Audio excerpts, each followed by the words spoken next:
राधे राधे। बच्चों कैसे हैं आप? अच्छे हैं सभी? तो आज हमारा जो नया टॉपिक चलेगा या नया चैप्टर जो चल रहा है वो चैप्टर नंबर 10 चल रहा है एनसीईआरटी के अनुसार। उसका जो नाम है वो तरंग प्रकाश की है। क्या है? तरंग प्रकाश की है।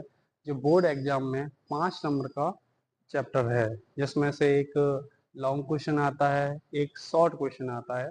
इस तरह से इसमें से 5 नंबर के क्वेश्चन आते हैं। तो कभी लॉन्ग क्वेश्चन भी आ जाता है, कभी शॉर्ट क्वेश्चन भी आ जाता है, और आजकल तो वेरी शॉर्ट क्वेश्चन और ऑब्जेक्टिव क्वेश्चन आते हैं। तो कौन किस तरह से क्वेश्चन आते हैं, तो आज हम इस चैप्टर के बारे में पढ़ रहे हैं। और जो भी हमारे जो मोस्ट इम्पोर्टेंट टॉपिक होंगे उन्हें अच्छी तरह समझने की कोशिश करना। ठीक है, तो आज हमारा जो चैप्टर का नाम है वो क्या है? तरंग प्रकाश की है। ठीक है, अध्याय कौन सा है? 10वां है। अब तरंग प्रकाश की क्या है? सबसे पहले 9th चैप्टर में हमने ये पढ़ा था कि प्रकाश जो है कण के रूप में चलता है, सरल रेखा के रूप में चलता है। ठीक है, और जब एक पथ से दूसरे पथ पे जाता है तो यहाँ पर जो प्रकाश की चाल जो होती है वो 3 × 10⁸ मीटर पर सेकंड होती है। उसमें ये बताया है कि प्रकाश जो है विवर्तन के प्रभाव का अध्ययन करता है, व्यतिकरण की व्याख्या करता है, प्रकाश वैद्युत प्रभाव की व्याख्या करता है। तो इस तरह से न्यूटन ने बहुत सारे अपने मत प्रस्तुत किए, फ्रॉनहोफर ने बताया। लेकिन यहाँ पर जो अलग अलग वैज्ञानिक हैं, उन्होंने अपने सभी के सभी मत प्रस्तुत किए प्रकाश के बारे में। प्रकाश किस तरह से प्रकृति रखता है, उसके क्या गुण हैं, किस तरह से उसके प्रॉपर्टीज होती हैं, वो सारे के सारे हम किस इस अध्याय में पढ़ेंगे, जो इस प्रकार है। पहला है प्रकाश की प्रकृति बताने वाले विभिन्न सिद्धांत। मतलब जो वैज्ञानिक हुए तो उन्होंने अपने अपने सिद्धांत प्रतिपादित किए थे। तो सबसे पहले जिस व्यक्ति ने या जिस वैज्ञानिक ने अपने सिद्धांत प्रतिपादित किए थे वो न्यूटन थे, 16वीं शताब्दी में। ठीक है, तो क्या थे कि न्यूटन का पहला जो सिद्धांत आया था कणिकावाद सिद्धांत आया। सबसे पहले न्यूटन ने बताया कि प्रकाश जो है कण के रूप में चलता है। किसके रूप में चलता है? प्रकाश कण के रूप में चलता है। तो इसे न्यूटन का कणिकावाद सिद्धांत बोला गया। इसमें क्या बोला कि इस सिद्धांत के अनुसार प्रत्येक प्रकाश स्रोत से सूक्ष्म व हल्के कणों का उत्सर्जन होता है। किसके? छोटे कण व हल्के कणों का क्या होता है? उत्सर्जन होता रहता है, जिन्हें हम क्या कहते हैं? कणिका कहते हैं। क्या कहते हैं? कणिका कहते हैं। ये कणिकाएं प्रकाश के वेग से चार ओर क्या करती हैं? गमन करती हैं। जबकि प्रकाश का वेग कितना होता है? 3 × 10⁸ मीटर पर सेकंड होता है। जब ये कणिकाएं हमारी आंखों के रेटिना से टकराती हैं तब हमें वस्तुएं दिखाई देती हैं। तो सर्वप्रथम क्या होता है कि जो प्रकाश जो है वस्तु पर गिरता है, वस्तु से प्रकाश परावर्तन होकर हमारी आंखों के रेटिना पर पड़ता है। उसका जो प्रतिबिंब बनता है रेटिना पर उल्टा बनता है, और रेटिना का संपर्क हमारी मांसपेशियों से मतलब मस्तिष्क से होता है, और मस्तिष्क इस प्रतिबिंब को कैसा दिखाने का प्रयत्न करता है? सीधा दिखाने का प्रयत्न करता है, जिसकी वजह से वस्तु हमें कैसे दिखाई देती है? सीधी दिखाई देती है। ठीक है, इस सिद्धांत के अनुसार प्रकाश के सरल रेखा में संचरण, अर्थात प्रकाश एक सरल रेखा के रूप में क्या करता है? चलता है एक जगह से दूसरी जगह पर। अब प्रकाश सरल रेखा के रूप में चलता है तो उसके माध्यम से हमने परावर्तन की घटना का अध्ययन कर लिया, हमने अपवर्तन की घटना का अध्ययन कर लिया। ठीक है, इनकी व्याख्या कर ली कि परावर्तन क्या है, अपवर्तन क्या है। ये सारे के सारे हम 9th चैप्टर में पढ़ चुके हैं कि व्याख्या की जा सकी। लेकिन प्रकाश के व्यतिकरण, विवर्तन, ध्रुवण आदि की घटनाओं की व्याख्या नहीं की जा सकी। किसने नहीं की? न्यूटन नहीं बता पाए कि विवर्तन क्या होता है, व्यतिकरण क्या होता है, ध्रुवण क्या होता है। इनके सिद्धांत को वो प्रतिपादित नहीं कर पाए। कौन नहीं कर पाए?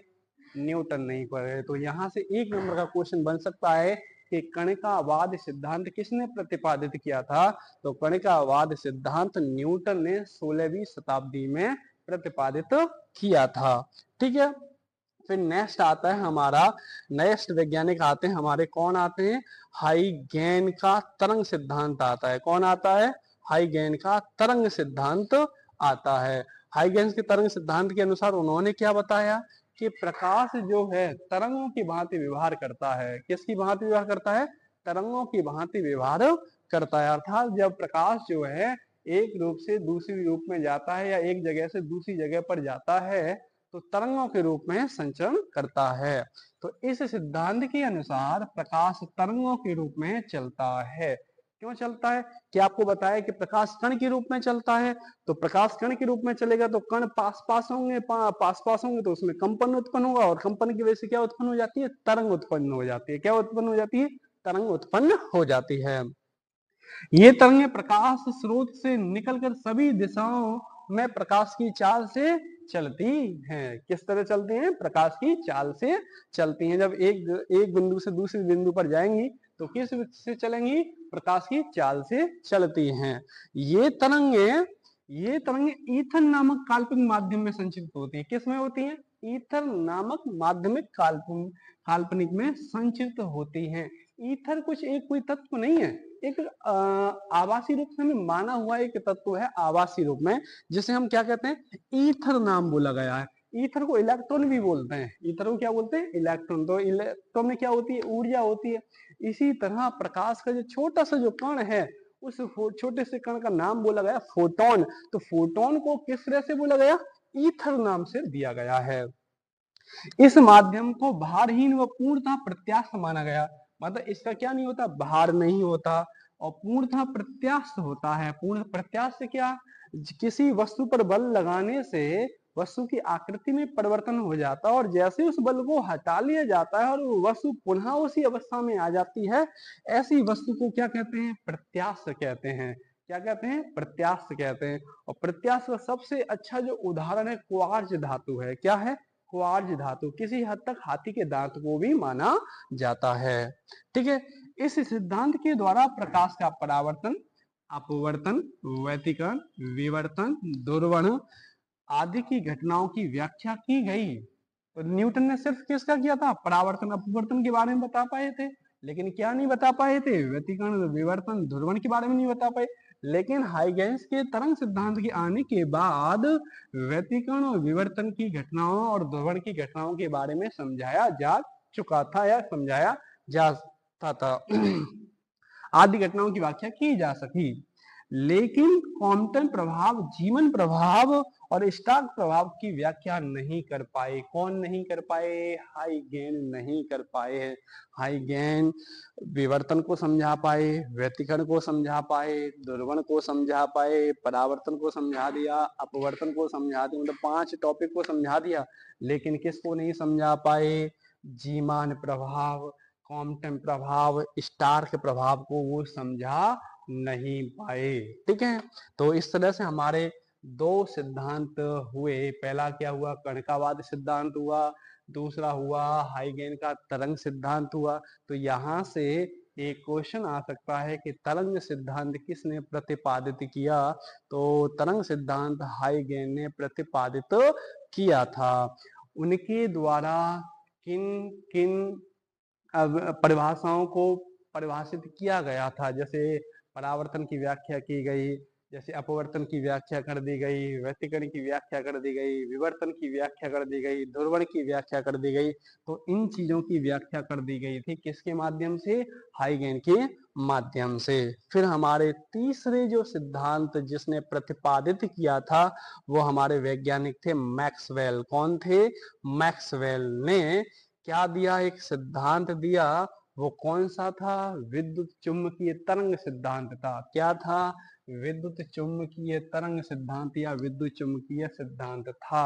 अर्थात जो प्रकाश जो है विद्युत चुम्बकीय तरंग के रूप में चलता है। किस रूप में चलता है? विद्युत चुम्बकीय तरंग के रूप में चलता है। इस सिद्धांत के अनुसार प्रकाश विद्युत चुम्बकीय तरंगों के रूप में चलता है। ठीक है। इसी के माध्यम से विद्युत चुम्बकीय स्पेक्ट्रम बना और विद्युत चुम्बकीय स्पेक्ट्रम बना तो 7 भागों में बटा। वो कौन कौन से में बटा? गामा में बटा, एक्स में बटा, पराबैंगनी में, अवरक्त में, दृश्य में, माइक्रो में। तो इस तरह से वो लगभग 7 भागों में क्या हो गया? बट गया था या बांटा गया था। विद्युत चुम्बकीय तरंगें त्रिविमीय तरंगें होती हैं, मतलब 3D डायमेंशन होती हैं, 3D डायमेंशन होती है, अर्थात 3 दिशाओं में चल सकती हैं, एक्स में चल सकती हैं, वाई में चल सकती हैं और जेड में चल सकती हैं। तो 3D डायमेंशन होती हैं, जिनमें वैद्युत क्षेत्र चुंबकीय क्षेत्र एक दूसरे के क्या होते हैं, लंबवत होते हैं। कैसे होते हैं, एक दूसरे के लंबवत होते हैं, इस तरह से होते हैं। कैसे होते हैं, इस तरह से होते हैं। कौन होते हैं, वैद्युत क्षेत्र और चुंबकीय क्षेत्र। वैद्युत क्षेत्र और चुंबकीय क्षेत्र एक दूसरे के क्या होते हैं, लंबवत होते हैं। इस तरह से आपका विद्युत चुम्बकीय तरंगें एक जगह से दूसरी जगह पर क्या होती हैं, संचरित होती हैं। क्या होती हैं, संचरित होती हैं। ठीक है। प्रकाश की प्रकृति अनुप्रस्थ होती है। प्रकाश की प्रकृति कैसी होती है, अनुप्रस्थ। अनुप्रस्थ का मतलब है संचलन की लंबवत दिशा के अनुदिश चलना। कैसे चलना, लंबवत दिशा के अनुदिश चलना। जबकि हमारी जो ध्वनि है, जैसे हमारी जो ध्वनि है वो अनुदैर्घ्य होती है, वो संचलन की दिशा के अनुदिश चलती है। कैसे चलती है, संचलन की दिशा के अनुदिश चलती है। और जबकि प्रकाश या विद्युत चुम्बकीय तरंगें कैसी होती हैं, अनुप्रस्थ तरंगें होती हैं। कैसी होती हैं, अनुप्रस्थ तरंगें होती हैं। तो यहाँ से एक क्वेश्चन बन सकता है कि प्रकाश जो होती है किस तरह की तरंगों के रूप में चलता है, तो अनुप्रस्थ तरंगों के रूप में भी चलता है या विद्युत चुम्बकीय तरंगों के रूप में भी चलता है।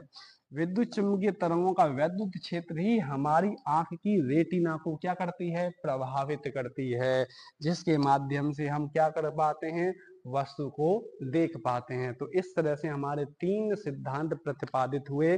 पहला न्यूटन ने दिया कणिकावाद सिद्धांत, दूसरा हाइगेन ने दिया तरंग सिद्धांत और तीसरा हमारा किसने दिया, मैक्सवेल ने विद्युत चुम्बकीय तरंग सिद्धांत दिया। ठीक है। तो इस तरह से हमने कितने पढ़ लिए, 3 सिद्धांत पढ़ लिए। फिर इसके बाद हमारा जो चौथे नंबर का सिद्धांत जो आता है वो क्या है, प्लांक का क्वांटम सिद्धांत। क्या आता है, प्लांक का क्वांटम सिद्धांत। अर्थात प्लांक ने बताया कि जो प्रकाश है छोटे छोटे बंडल या छोटे छोटे पैकेटों के रूप में चलता है, इसी के आधार पर उसे फोटोन नाम दिया गया और फोटोन ही क्वांटा कहलाया। क्या कहलाया, क्वांटा कहलाया। और ये क्वांटा जो होता है, तो कहने का मतलब प्रकाश जो है द्वैत प्रकृति रखता है। कैसी रखता है, द्वैत।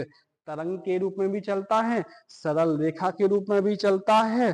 ठीक है। तो एक साथ दो रूप हुए कि नहीं हुए, इसीलिए इसे क्या बोला गया, द्वैत प्रकृति। और फोटोन के रूप में भी चलता है। तो इस तरह से ये जो है प्रकाश है द्वैत प्रकृति के सिद्धांत को समझा पाए कौन, प्लांक समझा पाए। तो इस सिद्धांत के अनुसार प्रकाश ऊर्जा के छोटे छोटे छोटे बंडलों या पैकेटों में चलता है, के रूप में संचित होता है, जिन्हें ऊर्जा के क्या कहते हैं, क्वांटा या फोटोन कहते हैं। क्या कहते हैं, क्वांटा या फोटोन कहते हैं। इस सिद्धांत के अनुसार प्रकाश की ऊर्जा का मान उसकी आवृत्ति के क्या होती है, समानुपाती होती है। अर्थात E बराबर क्या है, एच म्यू। E बराबर क्या है, एच म्यू, या कह सकते हैं E समानुपाती म्यू। E यहाँ पर ऊर्जा है, म्यू यहाँ पर आवृत्ति है। इस समानुपाती को हटाते हैं तो क्या लगाते हैं, एक नियतांक लगाते हैं और इस नियतांक का नाम क्या है, प्लांक नियतांक है। क्या नाम है, प्लांक नियतांक। तो E बराबर एच म्यू। E बराबर क्या है, एच म्यू। जहाँ H प्लांक नियतांक है जिसका मान कितना होता है, 6.62 इंटू 10 की घात माइनस के 34 जूल सेकंड होता है। क्या होता है, 34 जूल सेकंड होता है। इस सिद्धांत के अनुसार प्रकाश वैद्युत प्रभाव, क्वांटम प्रभाव, जीमन प्रभाव, स्टार्क प्रभाव और रमन प्रभाव की व्याख्या की जा सकी। क्या की जा सकी, क्वांटम प्रभाव, वैद्युत प्रभाव, जीमान प्रभाव, स्टार्क प्रभाव, रमन प्रभाव की व्याख्या की जा सकी। इस तरह से प्लांक का क्वांटम सिद्धांत क्या हुआ, आपका क्वांटम सिद्धांत कंप्लीट हुआ। किसने समझाया था इसको, प्लांक ने समझाया था। किसने समझाया था? प्लांक ने समझाया था। देखो सबसे पहले जो हमारे वैज्ञानिक आए कौन? न्यूटन थे। तो न्यूटन ने कणिकावाद सिद्धांत दिया। तो प्रकाश के बारे में बताया, प्रकाश एक कण के रूप में या सरल रेखा के रूप में चलता है। तो उन्होंने सिर्फ परावर्तन और अपवर्तन समझाया। फिर हमारे बाद कौन आए? हाइगेंस आए। न्यूटन के बाद कौन आए? हाइगेंस आए। हाइगेंस ने क्या बताया कि वो परावर्तन की व्याख्या कर पाए, अपवर्तन की व्याख्या कर पाए, विवर्तन की व्याख्या कर पाए, व्यतिकरण की व्याख्या कराए और ध्रुवण की व्याख्या कर पाए। अर्थात वो 5 टॉपिकों पर व्याख्या दे पाए। कौन दे पाए? हाइगेन दे पाए। फिर हमारे बाद कौन आए? मैक्सवेल आए। मतलब इन हाइगेन के बाद कौन से वैज्ञानिक आए? मैक्सवेल आए। कौन आए? मैक्सवेल। उन मैक्सवेल ने क्या बताया कि जो भी हमारा जो सिद्धांत था कि जो प्रकाश जो है परावर्तन के रूप में चलता है, अपवर्तन के रूप में चलता है, विवर्तन के रूप में चलता है, विवर्तन की घटना को आधारित करता है, ध्रुवण की व्याख्या को करता है, और एक उन्होंने ये बताया कि प्रकाश विद्युत चुंबकीय तरंगों के रूप में चलता है। किसने बताया? अरे किसने बताया? मैक्सवेल ने बताया कि प्रकाश की प्रकृति कैसी होती है? अनुप्रस्थिति होती है। और जबकि प्लांक का क्वांटम जो सिद्धांत था, जिसके माध्यम से सारे के सारे जो अनुसरण होते हैं वो सारे के सारे इसमें व्याख्या की जा सकी। जैसे कि क्या हुआ? परावर्तन, अपवर्तन, विवर्तन, व्यतिकरण, ध्रुवण, प्रकाश वैद्युत प्रभाव, जीवन प्रभाव, स्टार्क प्रभाव, रवन प्रभाव, ठीक है, फोटो इलेक्ट्रिक प्रभाव आदियों की क्या कर दी जा सकी? व्याख्या की जा सकी। ठीक है, अब क्या करते हैं? इन चारों सिद्धांतों से क्या निष्कर्ष निकलता है वो देखते हैं कि उपरोक्त सिद्धांतों से यह निष्कर्ष निकलता है कि कुछ सिद्धांत प्रकाश की कणीय प्रकृति तथा कुछ सिद्धांत प्रकाश की तरंग प्रकृति का क्या करते हैं? समर्थन करते हैं। कोई भी सिद्धांत प्रकाश की सभी घटनाओं की व्याख्या एक साथ नहीं कर पाया था। देखो सबसे पहले न्यूटन आए। न्यूटन सिर्फ 2 सिद्धांतों की व्याख्या कर पाए, अपवर्तन और परावर्तन की कर पाए। हाइगेंस आए तो किसकी कर पाए? व्यतिकरण और विवर्तन की व्याख्या कर पाए, ध्रुवण की कर पाए, मतलब 3 की कर पाए। फिर आए मैक्सवेल। मैक्सवेल ने क्या बताया? विद्युत चुम्बकीय तरंग के सिद्धांत को समझा पाए। जबकि प्लांक क्या है? प्लांक ने जीवन प्रभाव, स्टार प्रभाव, रमन प्रभाव, ठीक है, ये समझा पाए। तो सारे के सारे एक साथ वैज्ञानिक नहीं समझा पाए। धीरे धीरे धीरे जैसे जैसे वैज्ञानिक ने अपने अपने मत दिए, उन पर व्याख्या की गई और फिर धीरे धीरे सभी पर अलग से एक व्याख्या आई। ठीक है, तो इसीलिए प्रकाश की प्रकृति को क्या कहते हैं? द्वैत प्रकृति कहते हैं। क्या कहते हैं? प्रकाश की द्वैत प्रकृति कहते हैं। अर्थात प्रकाश की तरंगीय व कणीय प्रकृति मानी गई। कैसी मानी गई? तरंगीय प्रकृति मानी गई। ठीक है, फिर इसके बाद नेक्स्ट टॉपिक जो हमारा आता है हाइगेन का तरंग सिद्धांत। क्या आता है? तरंग सिद्धांत आता है। अब तरंग सिद्धांत क्या था कि हाइगेन ने माना कि जो प्रकाश जो है अनुप्रस्थ तरंगों के रूप में चलता है, तो उसी के आधार पर उन्होंने एक सिद्धांत दिया। वो क्या था कि हाइगेन ने प्रकाश की प्रकृति अनुदैर्ध्य तरंग के रूप में मानी, लेकिन ये गलत थी। है कैसी? अनुप्रस्थिति है, जिस संचित होने के लिए ईथर नामक काल्पनिक माध्यम की क्या की? परिकल्पना की गई। इस ईथर नामक माध्यम को सर्वव्यापी पूर्ण प्रत्याश व नगण्य घनत्व वाला माना गया। इस सिद्धांत के 2 भाग थे। क्या थे? 2 भाग थे। देखो हाइगेंस ने किस रूप में माना प्रकाश को? अनुदैर्ध्य में। होता कैसा है? अनुप्रस्थ होता है। ठीक है, तो अब हाइगेन का तरंग सिद्धांत क्या था? इसमें सबसे पहले एक छोटी सी हेडिंग आती है तरंगाग्र। अब तरंगाग्र क्या है? मतलब प्रकाश किस रूप में चलता है? तो तरंगाग्रों के रूप में भी प्रकाश चलता है। ऐसा पृष्ठ जिस पर सभी प्रकाश तरंग एक समान कला में हो उसे क्या कहते हैं? तरंगाग्र कहते हैं। अब तरंग अपने शब्दों में क्या? एक कोई तालाब है और उस तालाब में आपने छोटा सा एक पत्थर फेंका। पत्थर फेंकने की वजह से तालाब में गोल गोल एक तरंग उत्पन्न हो गई। तो गोल गोल जो तरंग उत्पन्न हो रही है उसको हम क्या कह सकते हैं? तरंगाग्र कह सकते हैं। क्या कह सकते हैं? तरंगाग्र कह सकते हैं हम। मान लो कोई ट्यूबलाइट है, तो ट्यूबलाइट से प्रकाश चारों तरफ, मतलब इस तरह से एक सरल रेखा के रूप में चारों तरफ जा रहा है, तो वो गोलीय तरंगाग्र के रूप में प्रकाश जाएगा। ठीक है, तो हाइगेस ने यह बताया कि प्रकाश तरंगाग्रों के रूप में चलता है। किसके रूप में चलता है? तरंगाग्रों के रूप में चलता है। अब यहाँ तरंगाग्र को 3 भागों में बांटा गया। कितने भागों में बांटा गया? 3 भागों में बांटा गया। 3 भाग कौन कौन से हैं? गोलीय तरंगाग्र है, दूसरा है आपका बेलनाकार और तीसरा है आपका समतलीय तरंगाग्र। तो पहला गोलीय तरंगाग्र के रूप में पढ़ते हैं कि ऐसा तरंगाग्र जो किसी गोले के रूप में हो, गोलीय तरंगाग्र कहलाता है। जैसे कि मान लो एक टॉर्च लो और टॉर्च का प्रकाश एक दीवार पर डालें तो दीवार पर जो प्रकाश फैलेगा वो किस तरह से फैलेगा? गोलीय रूप में फैलेगा। कैसे फैलेगा? गोलीय रूप में फैलेगा। इसीलिए उसे क्या बोला जा रहा है? गोलीय तरंगाग्र बोला जा रहा है। गोलीय तरंगाग्र बिंदुवत प्रकाश स्रोत के कारण उत्पन्न होता है। किसके कारण उत्पन्न होता है? बिंदु स्रोत के कारण, मतलब बिंदु की वजह से गोलीय तरंगाग्र बनता है। प्रकाश तरंगें सदैव तरंगाग्र के लंबवत संचरित होती हैं। देखो लंबवत आई तो कहने का मतलब अनुदैर्ध्य अनुप्रस्थ हुआ कि नहीं हुआ? मान कैसा रहा था? अनुदैर्ध्य। हुआ कैसा? लंबवत। और लंबवत हो रहा है तो अनुप्रस्थ हो गया। ठीक है, तो इस तरह से यहाँ पर ये क्या है? बिंदुवत है और बिंदुवत से तरंग जो प्रकाश है कैसे जा रहा है? गोल गोल जा रहा है। तो इसे हमने क्या बोला? गोलीय तरंगाग्र बोला। और जिस तरह से ये फैल रहा है इसे क्या मान लिया? प्रकाश की किरण मान लिया। और बिंदुवत प्रकाश स्रोत कौन सा है? ये वाला। कौन सा है? ये वाला। ठीक है, इस तरह से हमारा गोलीय तरंगाग्र हुआ। फिर नेक्स्ट हमारा कौन सा है? दूसरे प्रकार का बेलनाकार तरंगाग्र है। कौन सा है? बेलनाकार। जैसे मान लो ये बेलन है तो इसके चारों ओर जो प्रकाश फैलेगा इस तरह से, तो ये जो है बेलनाकार क्या कहलाएगा? तरंगाग्र कहलाएगा। ऐसा तरंगाग्र जो किसी बेलन के पृष्ठ में हो बेलनाकार तरंगाग्र कहलाता है। बेलनाकार तरंगाग्र रेखीय प्रकाश स्रोत के कारण क्या होता है? उत्पन्न होता है। बेलनाकार तरंगाग्र रेखीय प्रकाश स्रोत के कारण उत्पन्न होता है। देखिए ये यहाँ पर रेखीय प्रकाश स्रोत है। कैसा है? रेखीय प्रकाश स्रोत है। अब इसके चारों ओर जो फैलेगा वो कैसा बन जाएगा? बेलनाकार तरंगाग्र बन जाएगा।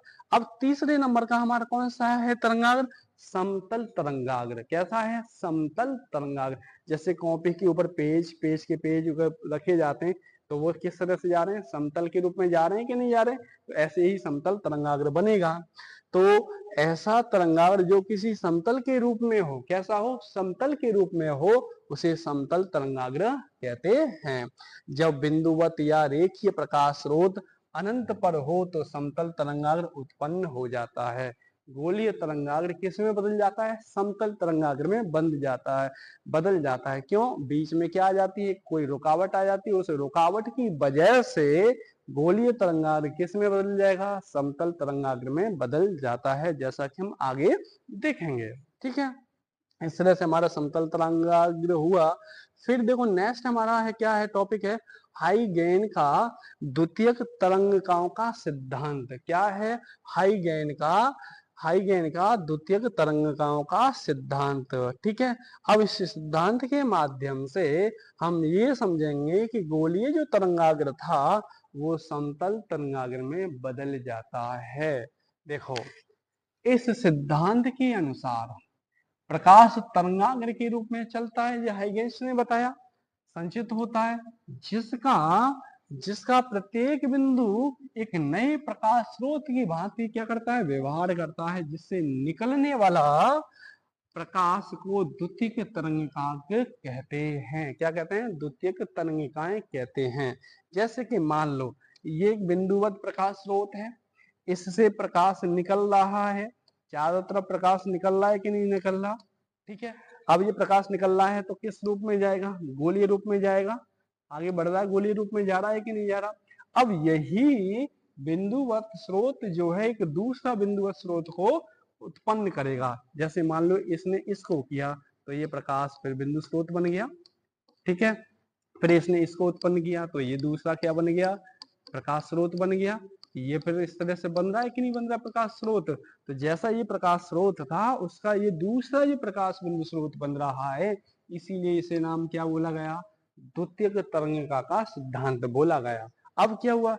ये जो तरंगाग्र था गोलीय रूप में चल रहा है, गोलीय रूप में आगे बढ़ता है, इस तरह से बढ़ता जा रहा है, बढ़ता जा रहा है, बढ़ता जा रहा है और बढ़ता जा रहा है। तो अनंत दूरी पर या मान लो बीच में कोई रुकावट आए या वायुमंडल आ जाए तो उसकी वजह से ये गोलीय तरंगाग्र किस में बदल गया? अरे किस में बदला? समतल तरंगाग्र में बदल गया। देखो ये समतल तरंगाग्र हो गया गोल। अब ये क्या है? बिंदु स्रोत है। बिंदु स्रोत से प्रकाश उत्पन्न हो रहा है कि नहीं हो रहा? अरे हो रहा है कि नहीं हो रहा?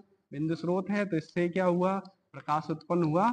ये प्रकाश इधर उत्पन्न हुआ, इधर उत्पन्न हुआ, तो ये इसे तो अग्र वाला तरंगाग्र बोल रहे हैं। और जो पीछे की ओर है उसे क्या बोल रहे हैं? पश्च तरंगाग्र बोला जा रहा है। इसमें इसे क्या बोला जा रहा है? अग्र तरंगाग्र। और इसे क्या बोला जाएगा? पश्च तरंगाग्र। और ये है कैसा तरंगाग्र? गोलीय तरंगाग्र है। इस बिंदु स्रोत की वजह से ही गोलीय तरंगाग्र उत्पन्न हुआ। और ये आगे बढ़ते बढ़ते कोई मान लो माध्यम आ जाता है या रुकावट आ जाती है, तो उसकी वजह से गोलीय तरंगाग्र किस में बदल जाता है? समतल तरंगाग्र में बदल जाता है। इस तरह से ये हाइगेन का द्वितीयक तरंगाग्र कंप्लीट हुआ। फिर मोस्ट इंपोर्टेंट जो टॉपिक है, बहुत ही ज्यादा है, मोस्ट टॉपिक हमारा कौन सा है? हाइगेन की तरंग सिद्धांत से परावर्तन की व्याख्या। देखो न्यूटन ने एक सिंपल तरीके से परावर्तन को समझाया कि प्रकाश की किरण आई, पृष्ठ से टकराई, और पृष्ठ से टकराकर क्या हो गए? दूसरी दिशा में परावर्तित हो गए। ठीक है।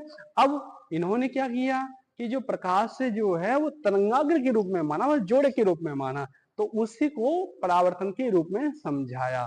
तो इस चित्र के माध्यम से हम समझते हैं। ठीक है। अब वो इस चित्र को ध्यान से समझना। ठीक है। चित्र को क्या करना है? ध्यान से समझना है। अब देखो हमारे पास क्या है? एक चित्र है। इस चित्र में एक आपतित तरंगाग्र है। क्या है? आपतित तरंगाग्र है। ये वाला आपतित तरंगाग्र है।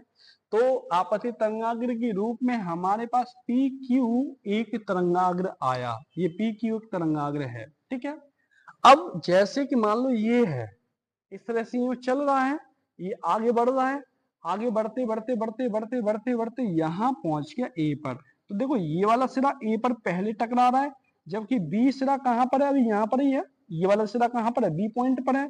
अब जब ये जो ए सिरा, जब ए सिरा यहां से टकरा कर यो पहुंचेगा ए डैश पर, तो बी कहाँ पहुंचेगा? बी डैश पर पहुंचेगा। कहाँ पहुंचेगा? बी डैश पर। और बी डैश से टकराकर क्या हो गया? तरंगाग्र परावर्तित हो गया। कैसा हो गया? परावर्तित हो गया। ठीक है। तो ये मान लो एक समतल तरंगाग्र आया, बिंदु ए से टकराया, तो इस समय इसका जो दूसरा सिरा तो बी पर था और पहला सिरा ए पर। और जब ए से परावर्तित हुई प्रकाश की किरण गई या तरंगाग्र गया, तो कैसा हो गया?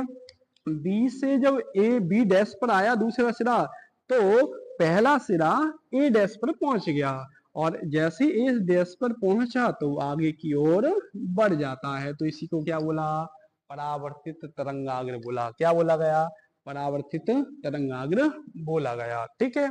अब देखो यहाँ हम मानते हैं कि ये अविलंब है। क्या मान लेते हैं? अविलंब है। इस किरण को आपतित किरण बोलते हैं। क्या किरण बोलते हैं? आपतित किरण। तो आपतित किरण और अविलंब के बीच में बनने वाला कौन कौन सा होता है? आपतन कौन होता है? जिसे आई से प्रेजेंट किया गया है। क्या किया गया है? प्रेजेंट किया गया है। अब देखो यहाँ पर इसको भी हम अविलंब मान लें 90 डिग्री का, तो ये जो अक्षीय समतल है, तो इससे बनने वाला कोण कितना मान लेते हैं? आई मान लेते हैं। ठीक है। जब ये टकराकर किरण ए डैश पर पहुंचती है, तो बी वाला सिरा कहाँ पहुंच जाता है? बी डैश पर पहुंच जाता है। तो यहाँ पर भी हमने क्या लिया? एक अविलंब लिया। क्या लिया? अविलंब लिया। तो जो अपपरावर्तित किरण हुई और अविलंब के बीच में जो कोण बना, उस कोण को कितना माना? आर कोण माना। कितना माना? आर कोण। ये परावर्तित कोण हो गया। अब इसे भी हम क्या करें? यहाँ से लंब डाला है ना, तो ये वाला जो लंब डालने, तो इसे मान सकते हैं कि ये जो और इसके बीच में जो कोण बनेगा वो कितना होगा? आपतन को परावर्तन कोण के बराबर ही होगा, तो इसलिए भी इसे मान लिया आर। अब यहाँ से ये जो प्रकाश की किरण इधर नहीं जा रही है। क्यों? इधर तो यहाँ पर क्या कर दी गई है? पॉलिश कर दी गई है, अर्थात वो उसी माध्यम में परावर्तित हो रही है, दूसरे माध्यम में नहीं आ रही है। इस तरह से ये चित्र हुआ। तो परावर्तन की घटना को किसने समझाया? हाइगेंस ने भी समझाया। न्यूटन ने तो समझाया था, हाइगेंस ने भी इस चित्र के माध्यम से समझाया। अब इसका एक छोटा सा डेरिवेशन है, वो हम करते हैं। ठीक है। छोटा सा डेरिवेशन क्या है? माना कोई समतल तरंगाग्र ए बी, ये ए बी है। क्या है? ए बी अंतरापृष्ठ से टकराकर, मतलब अंतरापृष्ठ से टकराकर ए डैश बी डैश के रूप में परावर्तित हो जाता है। ए डैश बी डैश के रूप में क्या हो जाता है?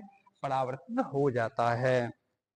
जब तरंगाग्र की बिंदु ए डैश पर पहुंचता है तो उसी समय बिंदु बी बी डैश पर पहुंचता है। ये मैंने समझाया था अभी चित्र में। जब ए जो था जब तल से टकरा रहा था तो बी यहां पर था। जब ए डैश पर पहुंचा तो बी कहां पहुंचेगा? बी डैश पर पहुंचेगा। यही बोल रहा है। आगे देखते हैं। माना इसमें लगा समय कितना मान लेते हैं? टी मान लेते हैं। मतलब ए से ए डैश पर या बी से बी डैश पर पहुंचने में लगने वाला जो समय कितना मान लेते हैं? स्मॉल टी मान लेते हैं। और उसका वेग कितना मान लेते हैं? सी मान लेते हैं। क्या मान लेते हैं? सी मान लेते हैं। तो चित्र से दूरी बराबर 4 इंटू समय। 4 इंटू समय। दूरी बराबर क्या होता है? 4 इंटू समय होता है। अब दूरी क्या है? ए से कहां पहुंच रहा है? ए डैश पर या बी से बी डैश पर पहुंच रहा है। तो दूरी तो आपकी ए डैश बी डैश हो गई। अब समय कितना लगा? टी लगा। 4 कितनी थी उसकी? सी मानी। ऐसे B dash C B dash वो ए बी बी डैश बराबर कितना होगा? सी टी होगा। दोनों का मान बराबर है।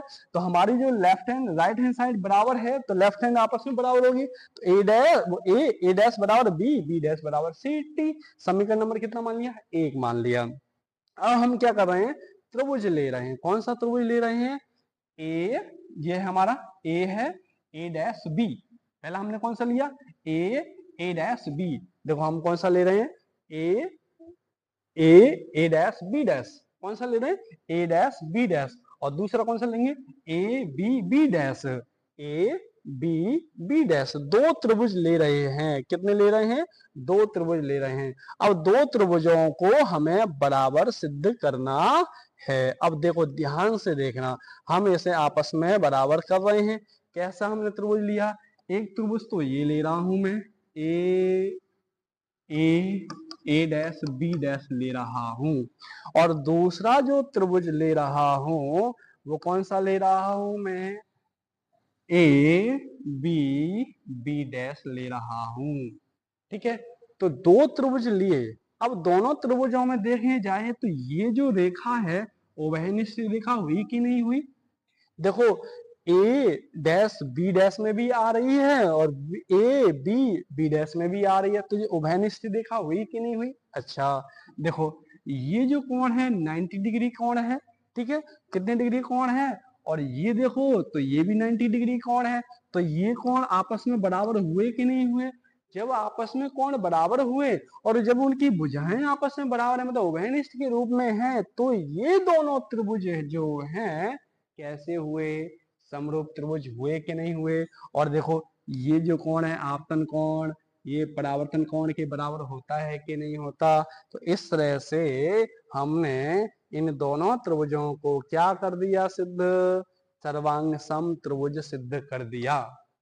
क्या कर दिया? देखो कोणों की माप बराबर बता दी 90-90 डिग्री और उभयनिष्ठ भुजाएं बता दी हैं। तो उभयनिष्ठ भुजा बताने की वजह से ये जो त्रिभुज है कैसा हुआ? सर्वांग सम त्रिभुज हुआ। तो देखो ए बी वो ए डैश बी तथा ए बी बी डैश में ए बी डैश और ए बी डैश दोनों भुजाएं कैसी हैं? उभयनिष्ठ हैं। दोनों त्रिभुजों में दिखाई थी अभी मैंने।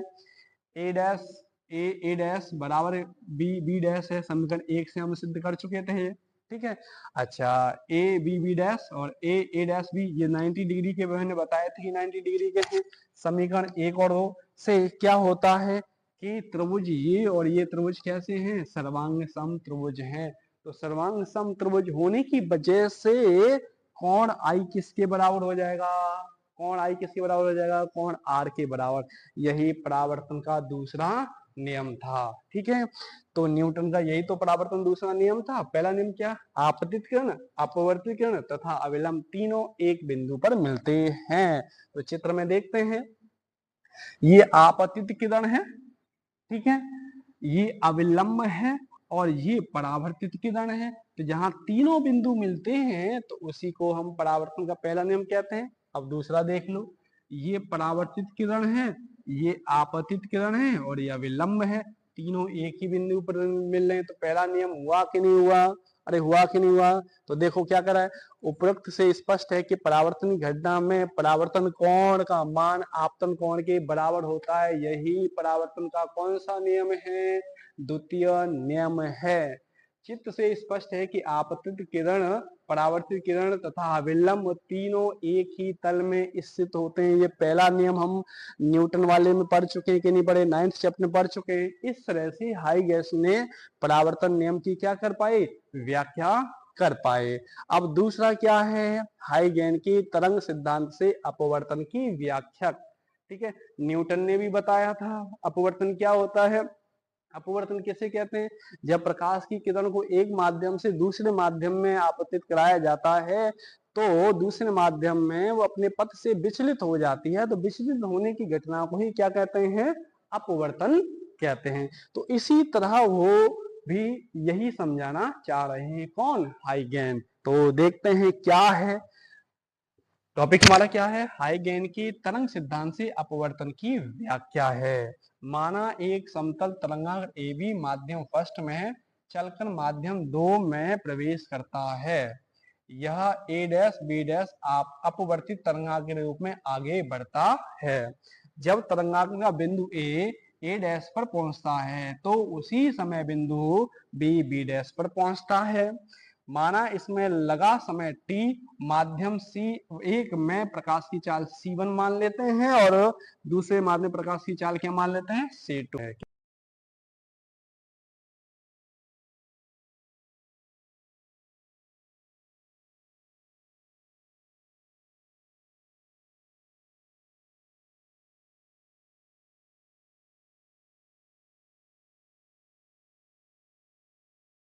जबकि इसका सिरा कहां पर है? बी पर है इस समय। ठीक है, जब ए वाला जो तरंगाग्र है, ए वाला से जो प्रकाश है, जब ए से ए डैश पर पहुंचेगा उसी समय बी कहां पहुंच जाएगा? बी डैश पर पहुंच जाएगा। तो अपने पथ से क्या हुआ? विचलित हुआ। जाना यूं सही है था, लेकिन क्या हो गया? थोड़ा सा मुड़ा कि नहीं मुड़ा? तो ए जब ए पर जब जो कोई प्रकाश तरंगांग ए पर था, ए से ए डैश पर पहुंचा तो उसी समय जो बी पर तो तरंगाग्र था वो कहां पहुंच गया? बी डैश पर पहुंच गया। ठीक है, तो ये समतल तरंगाग्र जब एक माध्यम से दूसरे माध्यम में गया तो अपने पथ से क्या हो गया? विचलित हुआ कि नहीं हुआ? और जब विचलित हुआ तो इसी को तो क्या बोला जा रहा है?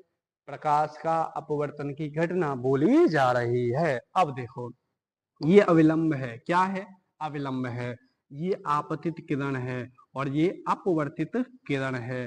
तो आपको पता है कि जहां अपवर्तित, आपतित और अविलंब तीनों मिलते हैं तो कौन सा नियम लागू होता है? पहला नियम होता है कि नहीं होता अपवर्तन का?